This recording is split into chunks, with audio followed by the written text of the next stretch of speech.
everyone, and welcome to Teacher Time. I'm Gail Joseph. Hi, and I'm Dawn Williams, and we are from the National Center on Early Childhood Development, Teaching, and Learning. And we are so excited to have you here with us today on the second preschool episode of our new season of Teacher Time. And I would also like to call your attention to the viewer's guide. You'll find it in the resource widget. And if you are new to Teacher Time, the viewer's guide is for you. You can download the guide and use it throughout our time together for taking notes, reflecting, and planning how you'll use the Teacher Time practices in your own settings. And then the resource guide also has resources if you want to dive deeper into that topic.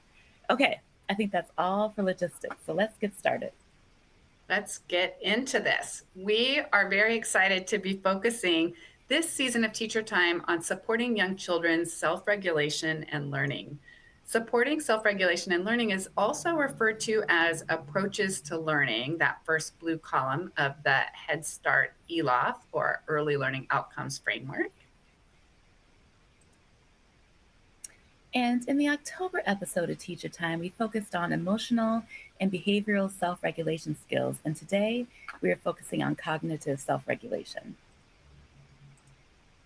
So let's dive a little deeper and learn about cognitive self-regulation ELOF goals for preschoolers. Remember, there are some for infants and toddlers and some for preschoolers.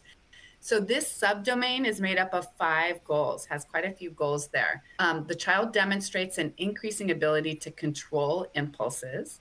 Goal 6 is that the child maintains focus and sustains attention with minimal adult support. Goal 7, the child persists in tasks. Goal 8, the child holds information in mind and manipulates it to perform tasks. And goal 9 is that the child demonstrates flexibility in thinking and behavior. And today our focus is going to be goal 5, child demonstrates an increasing ability to control impulses. That's right, which is really a lot about self-regulation skills and about executive function skills. So executive function and self-regulation skills are they're the mental processes that enable us, all of us, to plan, to focus our attention, to remember instructions with multiple steps, and to juggle multiple tasks successfully. So we think about the executive functioning as like an air traffic control system at a busy airport that safely manages the arrivals and departures of many aircrafts on multiple runways. So the brain needs this kind of skill set in order to filter distractions, prioritize tasks, set and achieve goals, and control impulses. So I really like to think about that as okay, that's my air traffic control system in my mind. These skills, as you can imagine, are really crucial for learning and development. They also enable positive behavior and allow us to make healthy choices for ourselves and our families, like stopping doing something and starting doing something else. Self-control is just one type of executive function skill, and it enables us to set priorities and resist impulsive actions or responses. And sometimes we think about these as hot and cold executive function or self-regulation skills. So hot executive function skills refer to the self-management skills we use in situations where our emotions are running high, like wanting a turn with a toy that someone else has, as you can see in that picture. And cool or cold executive function skills refer to the skills we use when emotions aren't really a factor. Things like raising a quiet hand and waiting to be called on versus blurting out the answer. That is something I'm still working on. Or waiting for the food to be passed to you instead of just grabbing it. So you might know from personal experience how hard it is, and it can be, to resist temptation, or to stay focused on a boring task without being distracted, or to break an old habit, or to stop from responding in anger in the heat of the moment. I definitely know that I do in both those hot and cold situations. So all of those are examples of deliberate self-regulation, and they require some concerted or conscious effort to accomplish. And this is definitely the same for young children. So you may have heard of the marshmallow experiment, which was conducted by the late Walter Mischel. In this classic study, children were given one marshmallow and told that they could eat the marshmallow now, or if they waited for the experimenter to leave and come back, they could have 2 marshmallows. So let's watch a video about the experiment. And while you're watching, imagine how this relates to your life and the children you work with.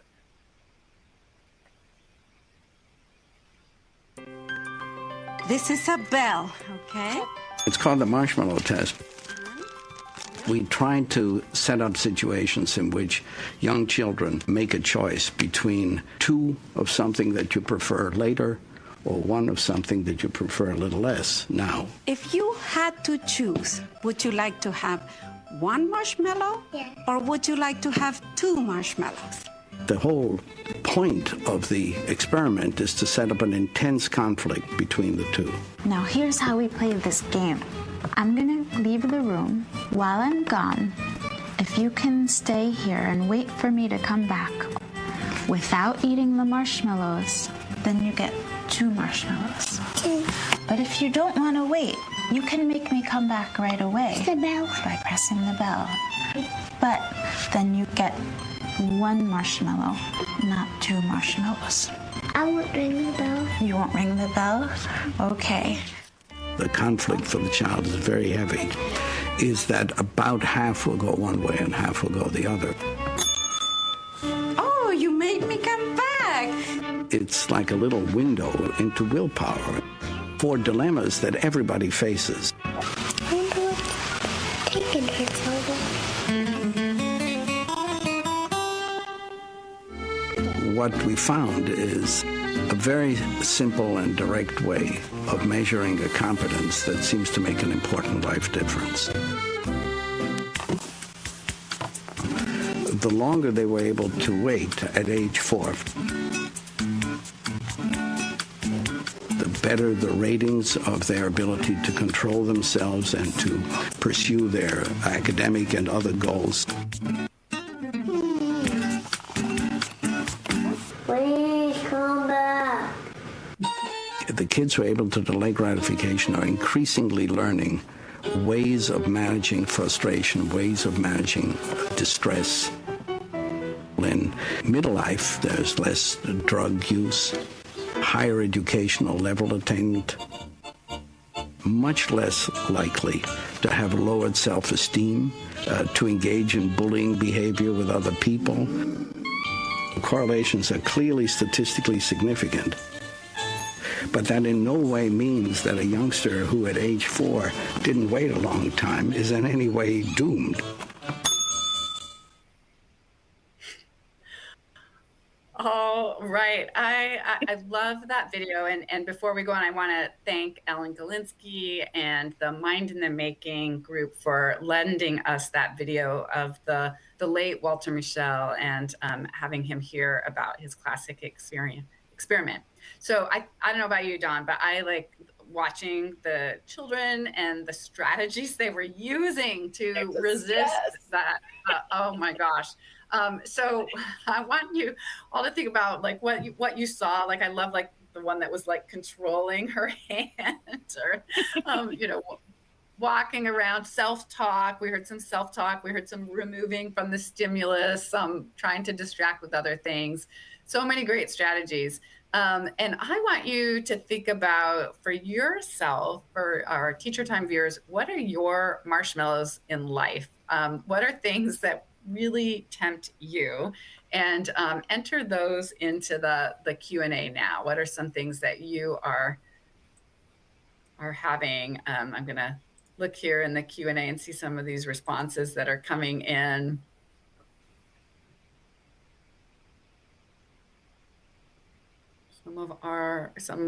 Some marshmallows people have in their life: shopping, chocolate, sweets, cookies, coffee, online shopping, Netflix. Oh, all the stuff.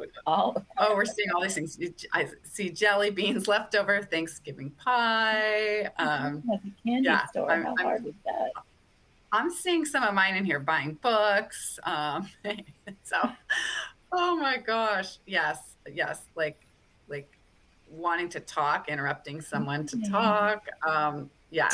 So many things.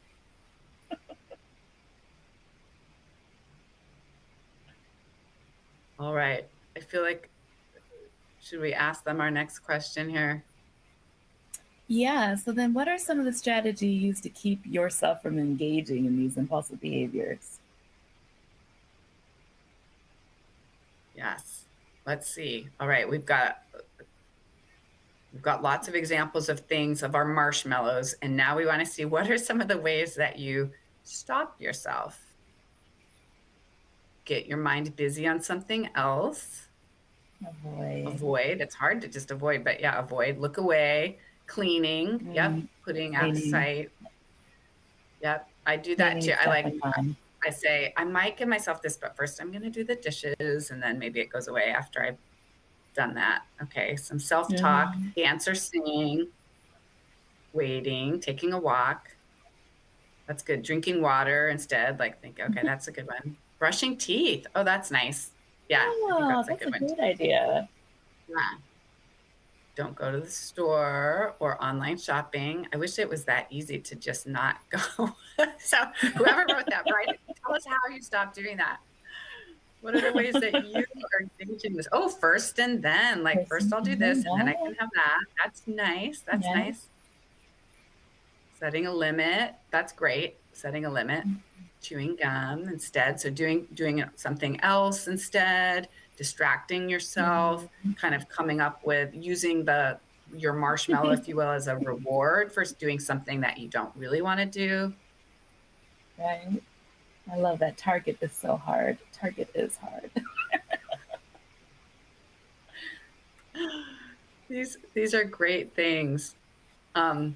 And I know you can't all see what people are writing, but our Q&A staff will start kind of sending those out as they come in, so that when you're writing things in, everyone can see what you're writing. So we'll just have our behind the scenes support here. That's so great. Just kind of starting to push those out for everyone. Excellent. So we heard a little bit about why self-regulation skills are important from Walter Mischel's work with the marshmallow test. Additionally, dozens of researchers have confirmed and expanded his work related to executive function and regulation skills. They have found that children's ability to regulate these emotions facilitates their transition to kindergarten and school readiness by supporting the ability to acquire academic information. So it's also really important to know that children aren't born with these skills. They are born with the potential to develop them. That's right. And we're going to talk all this session about how these develop and how we can help to support them. So we're going to look right now at the developmental progression of cognitive self-regulation. And one of the great things about the Head Start Early Learning Outcomes Framework, or ELOF, is that it gives you that nice developmental progression when you look at that. So you can see from infants and toddlers all the way to children who will be entering kindergarten. So we're going to start with this one, which is, since we're in the preschool part, we're going to start with the 3-year-olds. And around 3-year-olds, they will frequently engage in impulsive behaviors, but inhibit it when they're directly supported by adult. And I think that's so important to remember that, yeah, they're going to have a difficult time controlling their impulse, but when a teacher or an adult supports them, they can start to do that. So let's look at a classroom of 3 to 5-year-olds and keep your eye on the bell, actually not on the ball, but on the bell, and see what happens here.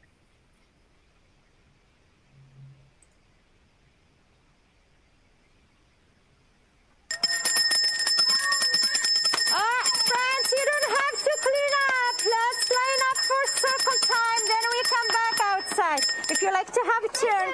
Oh, friends, if you like, line up first. Oh, if you like to have a turn, line up first. Over here. All right, that's Paul's turn. All right. If you like to have a turn with the ball, let's face teacher Amina. Let's face teacher Amina. Ring the bell. All right, let's go. Oops, ring the bell. Do you want to put that over there, or do you want to do it? Thank you. All right, that's Wallow's turn. Thank you, Wallow. Okay, so that was just so perfect because the teacher brings the bell. That is a marshmallow in a classroom of children. That could be a marshmallow. And she lets the one child ring it. And then you see that the 3-year-old boy runs up and grabs it, right? He does have that impulse, but with the teacher supporting him and saying, first, we're going to get in line first, and then you can have it. he's able to get in line and do that. And I think that's just a really great example. And I love how she then lets everybody have a chance to ring the bell as long as they have been lined up. Yeah, that was such a helpful way to diffuse that, right? Great teacher move in that moment. So Yes. now as children get a little older, around 4, they sometimes control impulses independently, while at other times they need support from an adult. So let's watch this video of a classroom with 4-year-old children and watch for the times children are controlling impulses during this transition, and then when the teacher needs some support.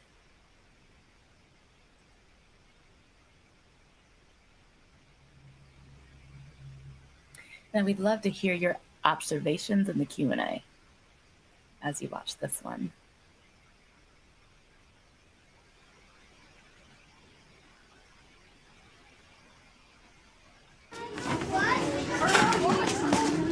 Good job, Seema. Thank you. Amar, hey, I think it would help if we put this on. Can you put your arm in? Thank you. All right. Feet on the feet. Perfect. Nice job. You look just like the little boy. Areskida, where's your backpack? Yeah, but we're gonna go to the gym. Yeah, let's go get him. Wow, I see Lemuel and Jordana and Kenzie standing nicely, just like the little boy. Get your backpack. Yeah, your backpack. Thank you, guys. What letter are we learning about this week? N. N, that's right. And how many students do we have? 10. 10. Are you guys ready to count and see if we have 10 students lined up? All right, so what did you all observe in that video? Let us know in the Q&A.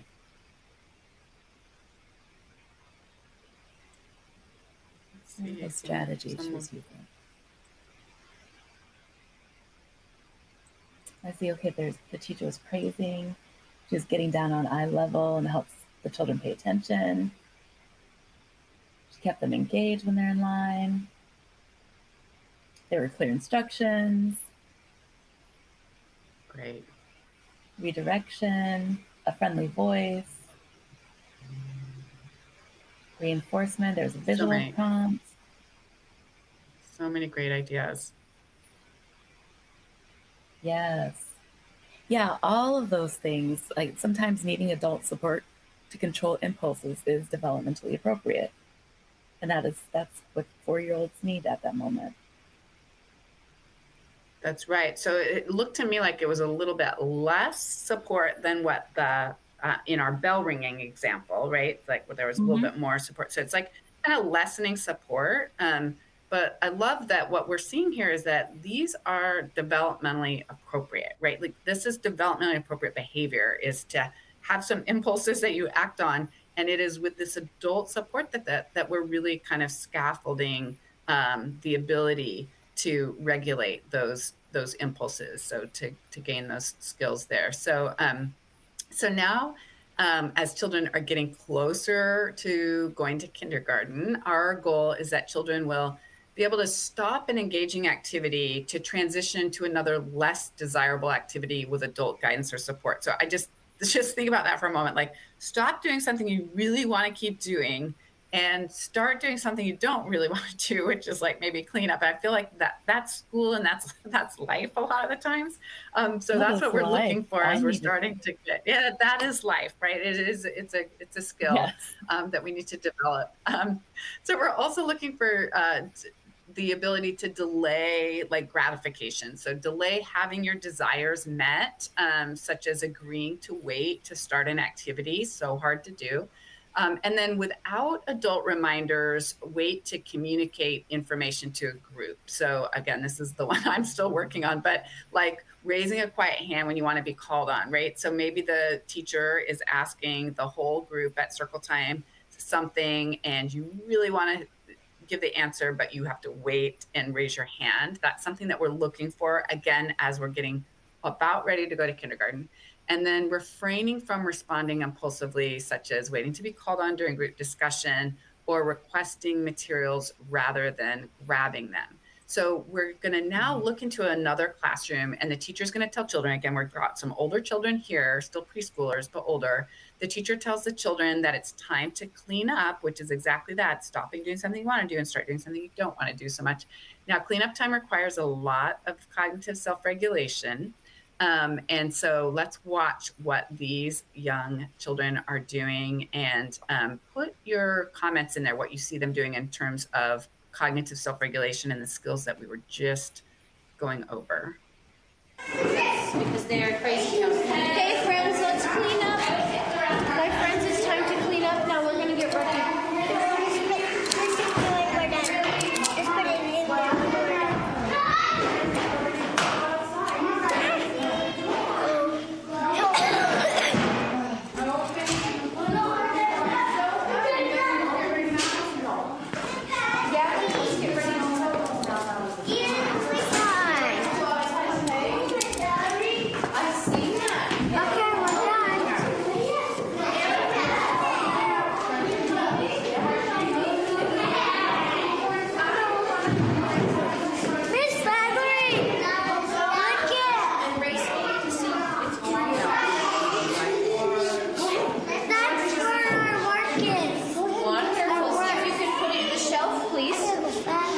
Okay, hurry, quickly. Can you get your snow pants on really quick? Walking feet.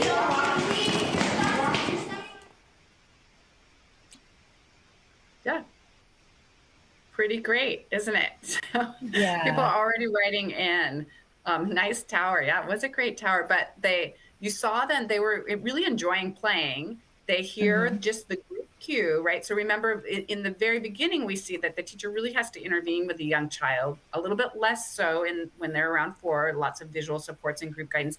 And now here, the teacher just gives the group cue. It's time to stop playing. It's time to start cleaning up. And you see that the children are, like, they wanted to finish the tower, but then they immediately went to clean it up. So I thought that is I think we just saw like a really nice progression of what that cognitive development looks like. And we're getting some really nice responses coming in about, exactly that, like that they wanted to, and they also wanted recognition for their creation. Yes, absolutely. Yeah. So they wanted to see that it show it to their teachers. Yes, Claire, she says they even coughed into their elbow, which requires impulse control. I noticed that too. Of course, we're all noticing things like that nowadays. And I noticed that too. I was really excited to see that. Yeah. Great observation, Claire. You are a great observer. They called to their teacher when they were done.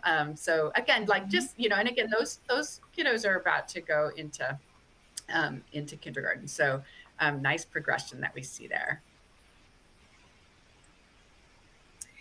So then, during the preschool years, children experience rapid growth in areas of the brain associated with self-regulation, which makes them developmentally much more prepared to learn and use self-regulation skills. Likewise, growing language skills during the preschool years allow children to use words of managing their thoughts and feelings and asking for help. So this is the perfect time for family childcare providers and teachers to actively teach and coach skills like emotion identification and problem solving, perspective taking, and calm down strategies.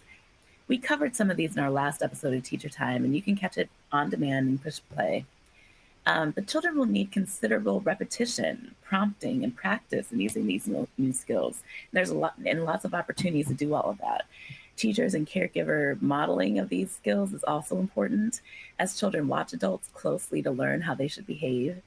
And then, as in earlier developmental periods, preschool children continue to need structured, predictable environments and warm, responsive caregivers that provide them a supportive context in which they can practice new skills. It has to feel safe and secure to be able to do those things. In fact, remember the marshmallow experiment we described earlier? Well, that experiment has been repeated dozens of times with different twists. One recent study repeated the experiment with 2 conditions: a reliable experimenter and an unreliable experimenter. When the children had a reliable, consistent experimenter promise them a second marshmallow, they waited longer and controlled their impulse to eat the marshmallow.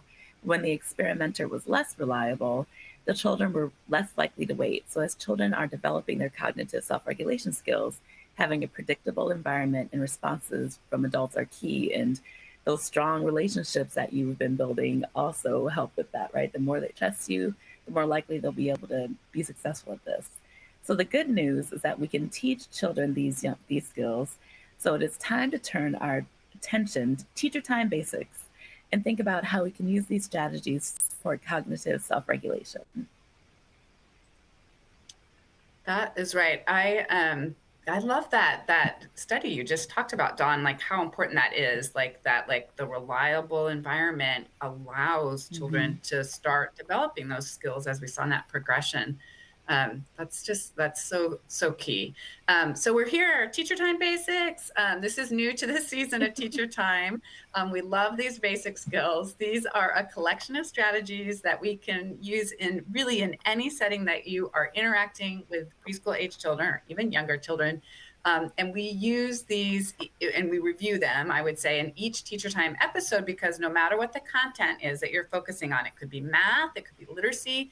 Today, it's cognitive self regulation. It's always important to remember the basics. So, the Teacher Time basics are B stands for behavioral expectations in advance. A is attend to and encourage appropriate behavior. S is to scaffold with cues and prompts. I is to increase engagement. C is to create or add challenge. And S is to provide specific feedback. All right, so let's start with some examples providing behavioral expectations in advance that support children learning cognitive self-regulation. So you might say, when we go outside, someone might already be using the tricycle. If that happens, we can use our words and our waiting muscles for a turn. So give a warning, a heads up of what's coming. You could also say, we have to share the glue if you want to turn with the glue. And you can say, please pass the glue. Or I'm going to call someone who is raising their hand quietly. What are some other ideas? And you could write these into your viewer's guide. Yeah, that is great. We can also provide behavioral expectations in advance through visual supports. And here are a couple of examples. So first you see the children sitting at circle time with the carpet squares and their name cards. And those name cards provide children with visual information about the expectation of where they are supposed to sit at circle time. So they run to the, or well, maybe use their walking feet over to the carpet squares. They look for their name and then they sit down. I love that the teacher puts their names behind them too, so it doesn't become a Mm-hmm. distraction later on. But that's another Mm-hmm. great example of what you were talking about in that study, Dawn, of like a predictable environment, right? So if teachers can create that for young children, then young children know that like, oh, I don't have to like, run and grab the green square or, try and push to get next to my friend. I know that the expectation is I find my name and I sit down. So I think that's a really great example of how the environment can provide those behavioral expectations in advance, as well as providing that kind of reliable environment. Now, the second example that I love is the soft and loud meter. And this is a great way to tell children the behavioral expectations of their voice volume in advance. So the adult can change the direction of the arrow and show the child in advance if their voices should be soft or if they can be loud. And so I really like that. So additional information about like, okay, it's time to read a story and teacher Gail's going to read it to you. And so your voices are, that's right, they're soft. And now we're going to go outside and our voices can be loud. So behavioral expectations in advance with a little bit of support with the visual information. So use your viewer's guide to note some of these strategies that you might want to try. And we've added a lot of links in there in case you want to access some similar visuals, such as the soft and loud meter. And now we will check out a video of a teacher providing behavioral expectations in advance.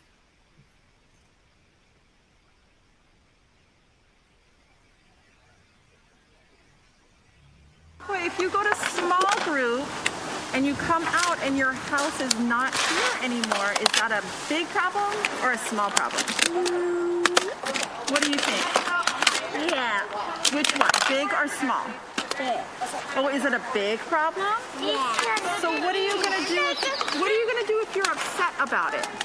I need to put it back in Disney. And the kids pooped it. Sometimes My other house kids is may better use than the tiles. yours.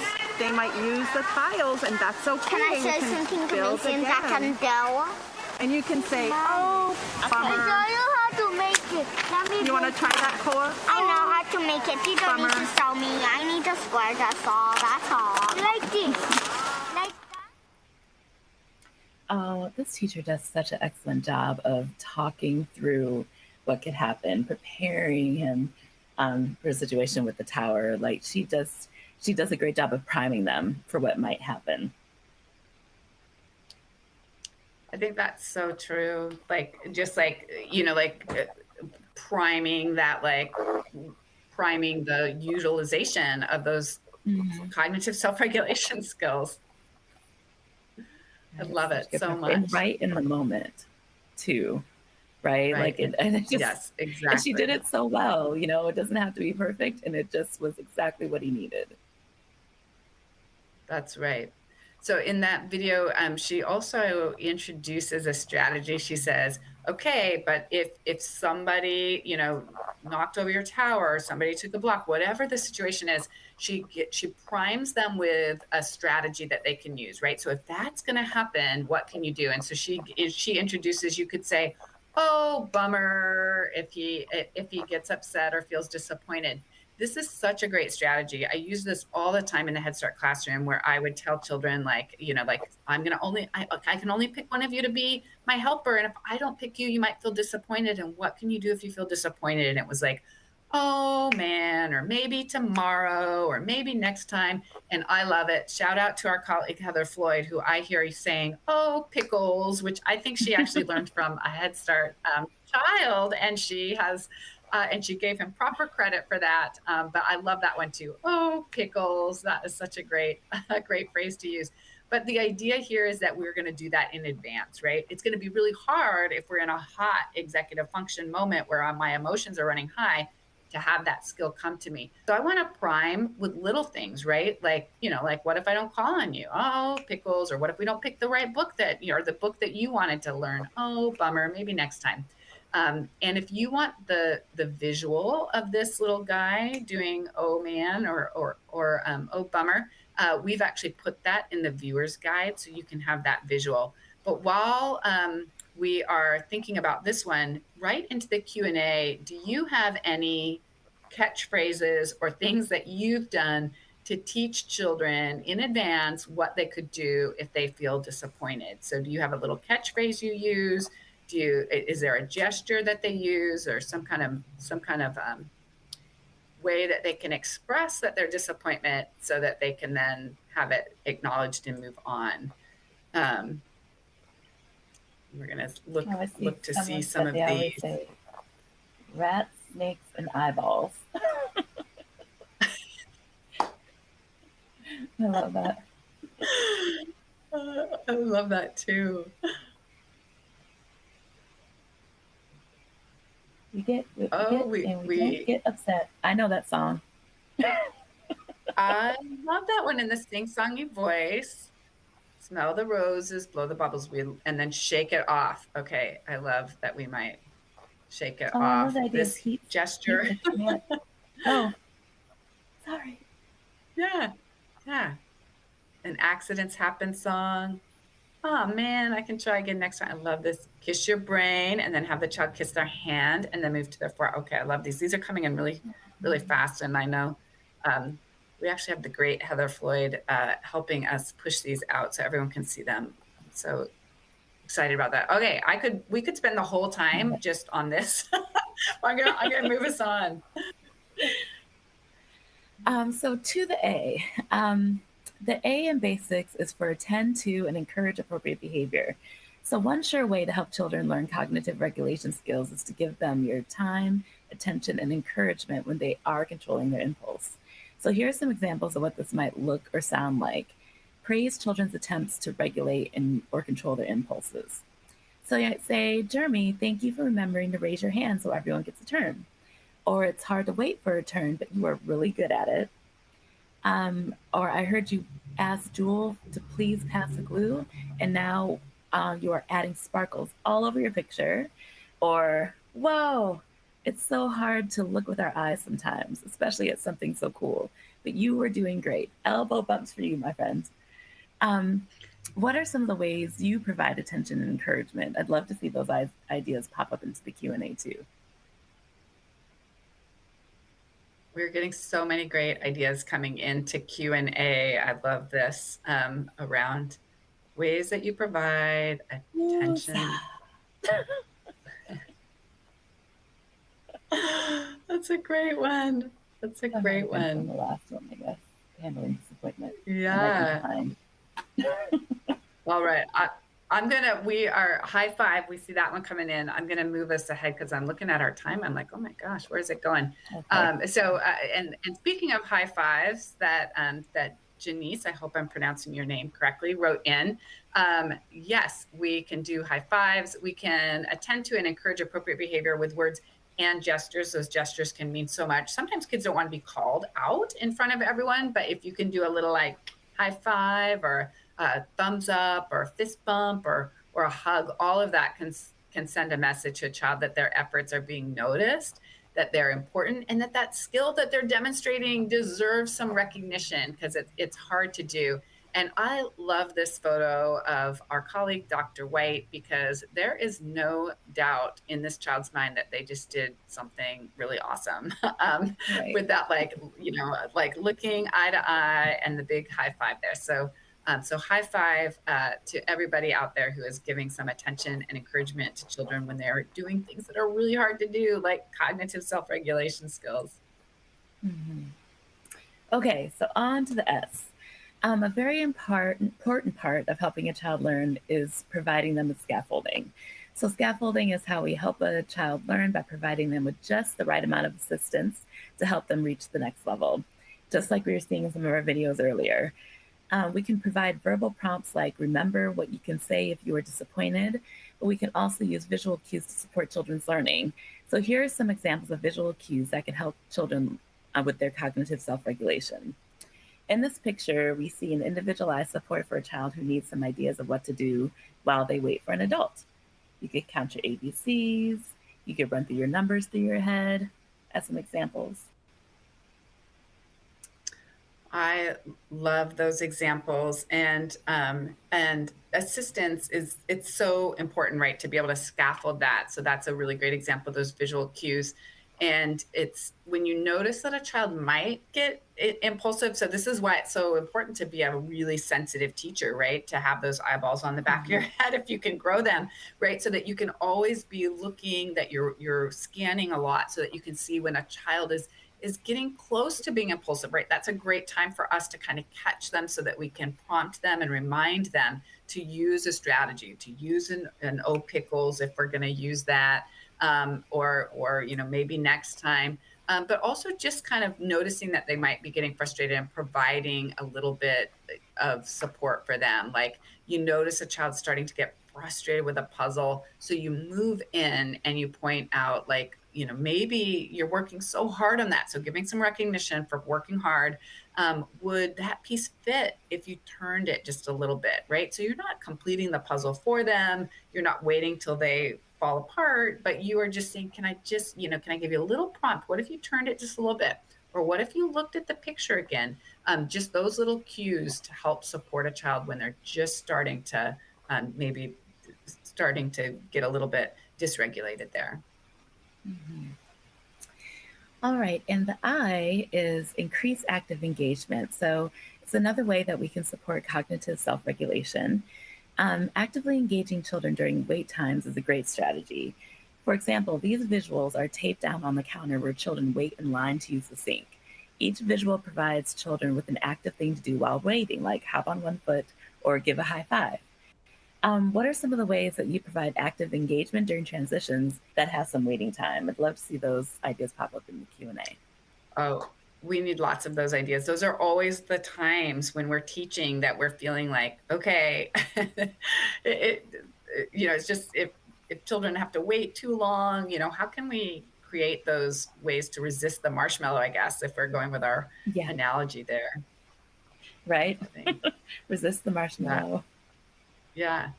Now, while those are coming in, and I know that we'll be pushing those ideas out so you can learn from each other, I'm going to share one of my favorite ways to support young children's cognitive self-regulation is to talk about using their waiting muscles. So children love that idea of kind of connecting with strength, I think, strength and power that they have. So it really conveys to children that it's so hard. You have to build up these muscles, right?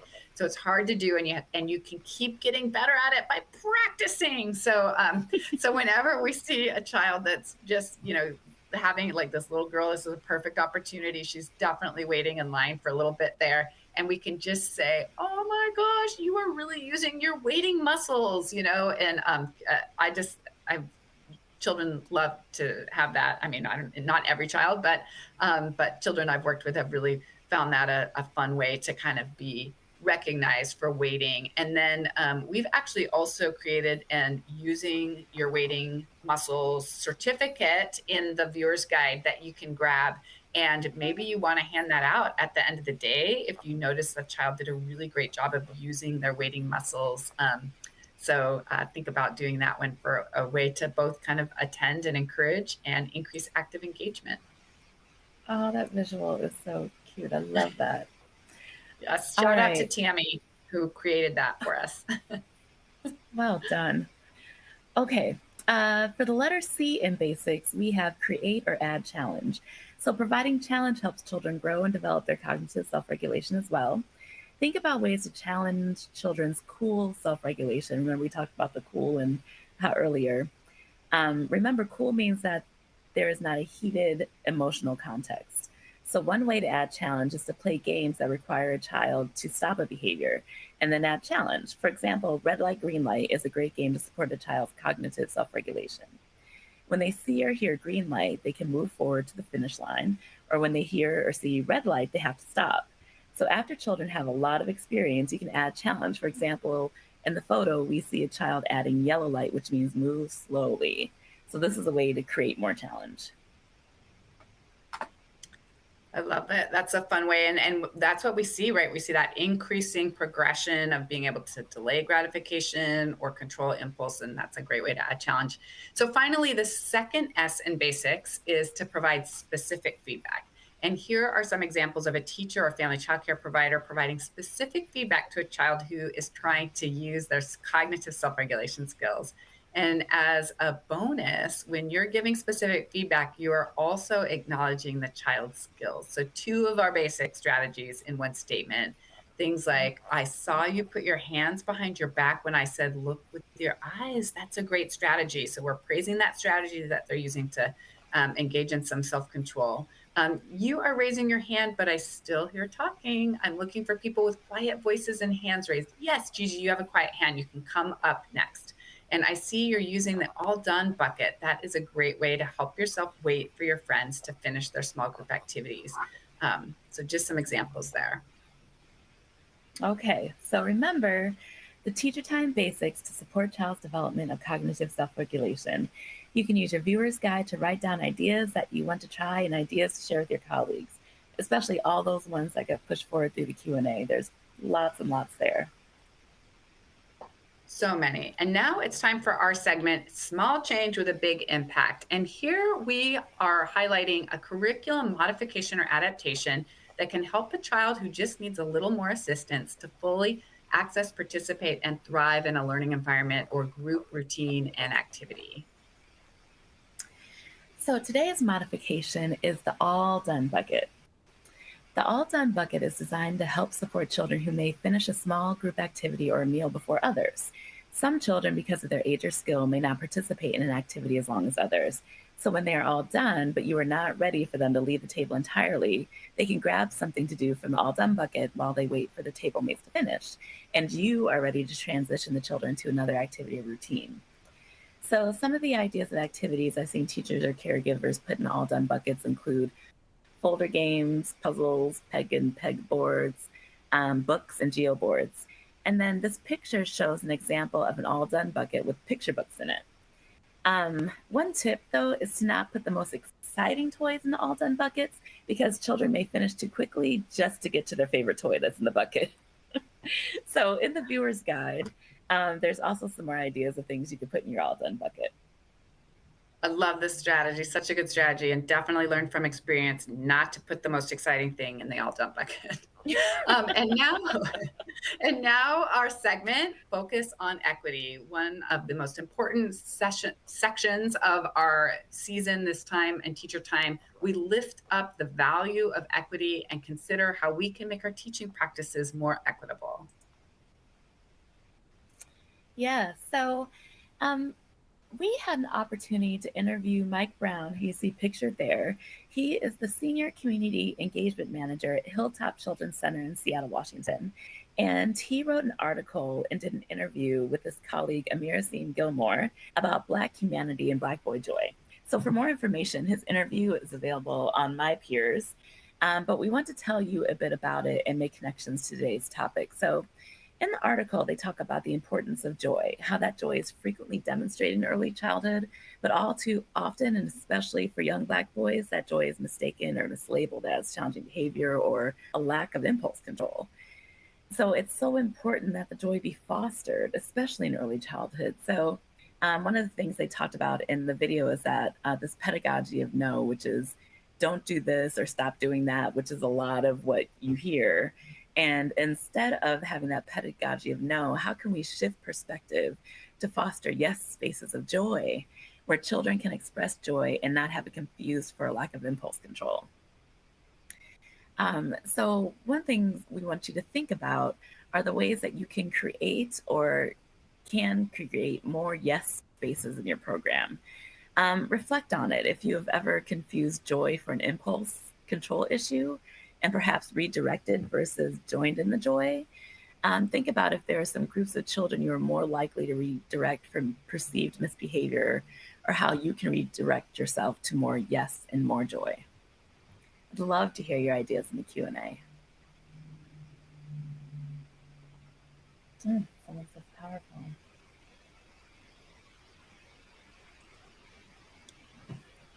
I think ever since I read that article, Dawn, I think a lot about this as a Head Start teacher, the times that my implicit bias was coming forward and ways in which I might have probably like regulated joy, and thinking now but I also think about times that I was able to join in and create more yes spaces, more open-ended activities, more reinforcement of enthusiastic responses. Seeing what else have people coming in here in their reflection.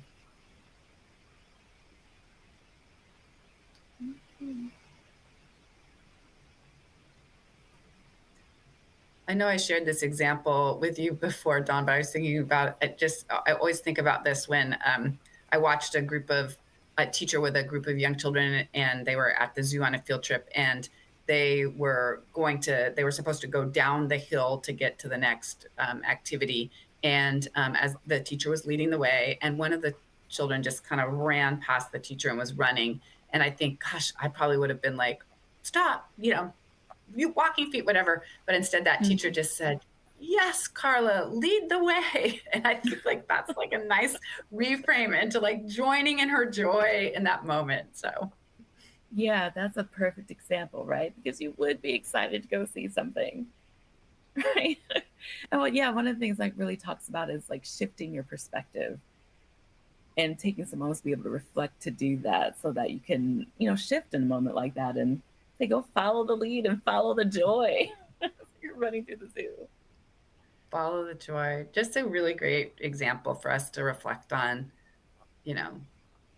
ways in which we join in joy, and when we're redirecting it, and to be cognizant of, are there some children that we redirect more often? I just think this is really important. I'm looking at our time. Should we move on to our next? I know it's so hard to fit everything in, especially when I want to read everything that people are writing in here, right? into our Q&A. All right, but now it's time for our segment, the bookcase. The bookcase is where we highlight books by diverse authors and illustrators related to our episode's themes, and then make the case. The case is an acronym that we've used, and it stands for how we can make the books, we think about the books more intentionally.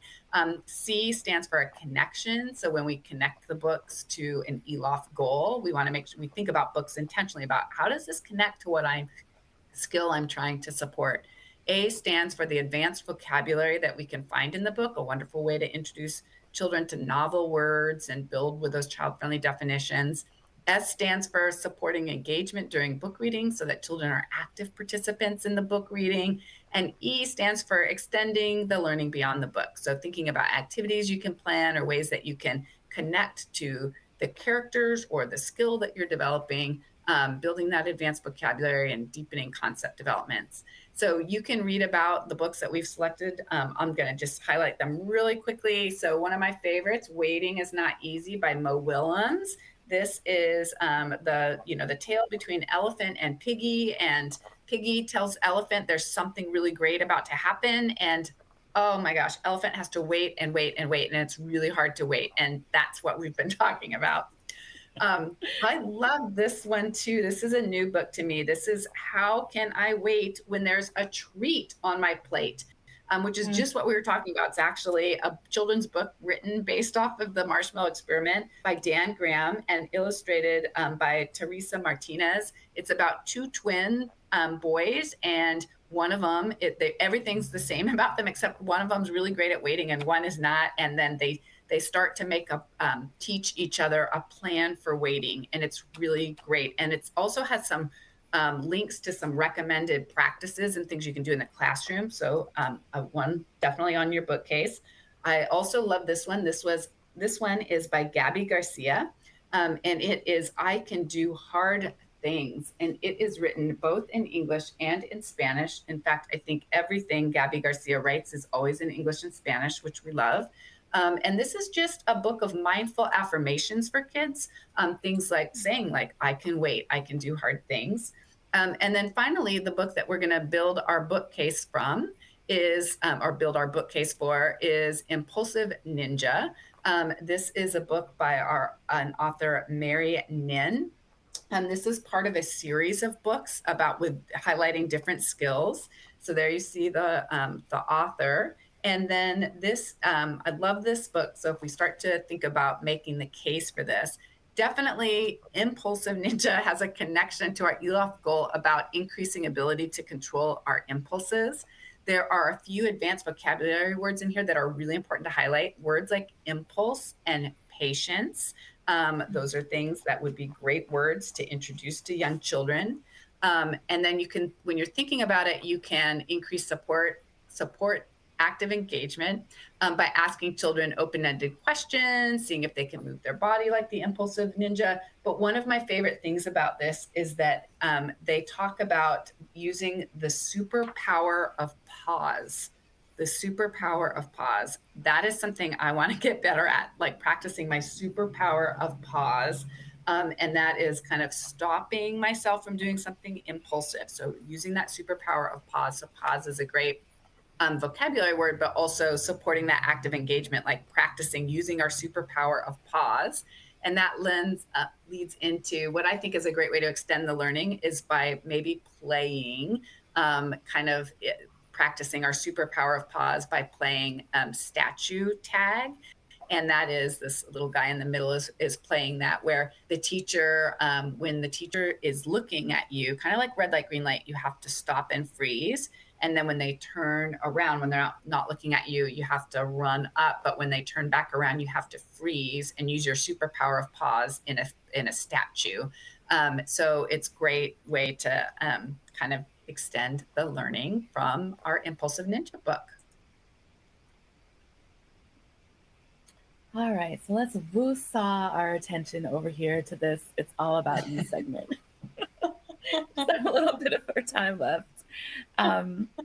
And here's your tip for today. So we do our best caregiving and teaching when we feel well ourselves. Engaging in self-care practices can help educators build greater social emotional capacity to deal with difficult times. And so here's one quick strategy that you can use to get back into the calm space. So the tip is the 10-minute tidy. This tip comes from a book called The Happiness Project. And the idea is to proactively reduce morning stress by doing a 10-minute tidy the night before. Simply pick a time each night that you will set a timer for 10 minutes and focus on picking up, doing a quick clean or just prepping your work bag for the next day so that you wake up and don't have to stress trying to find your keys or phone charger to help yourself get ready. And if you live with others, have everyone help. It's amazing how much you can feel on top of things when you use the 10-minute tidy. And if you're trying to work on your cognitive self-regulation, that is stopping things you want to keep doing and start doing things you might not really want to do, but are good for you, then the 10-minute tidy can help. So you could put your running shoes by the door, you can fill your water bottle and have it ready to go the next morning. You can try it out. Let us know how it goes. I love the 10-minute tidy, Dawn. I need to get today. I'm going to start back at it because it has kind of fallen off. But when everyone helps, I get my partner to help, I get my children to help, and it's like 10-minute tidy. They just spend 10 minutes cleaning up their room, it's amazing how on top of things you feel. It's great. Truly, and I don't know about you all, but come Thursday and Friday, the house is not the same condition it was on Monday. So it is time for 10-minute tidy. Oh, but if we do it every day, we will. Maybe it can stay closer to that. Although I don't know, my house is kind of always in that state. But at least I will do things like get the coffee pot ready, the dishes done, and my water bottle filled. So it's great. All right, now before we jump, we want to be sure to tell you that about Push Play. So did you miss a webinar? We've totally got you covered. Go to Push Play Detail on Demand, where you can view recently aired webinars at your convenience. Maybe you want to catch the infant toddler version. Maybe you want to go back and watch emotional self-regulation. We've made it easy to find exactly what you're looking for. And the more views you have, the more customized the experience. So it's like, oh, you like that? Maybe you like this. Please be sure to bookmark the site and save it, or you can find it over on MindPeers. And we want to tell you upcoming times. So tune in January 12th for supporting infants and toddlers' cognitive self-regulation. And on February 3rd, there will be another Teacher Time webinar, and we will see you then. And until we see you then, we wish everybody well, stay safe, be kind, and we will see you all next time. Bye, everyone.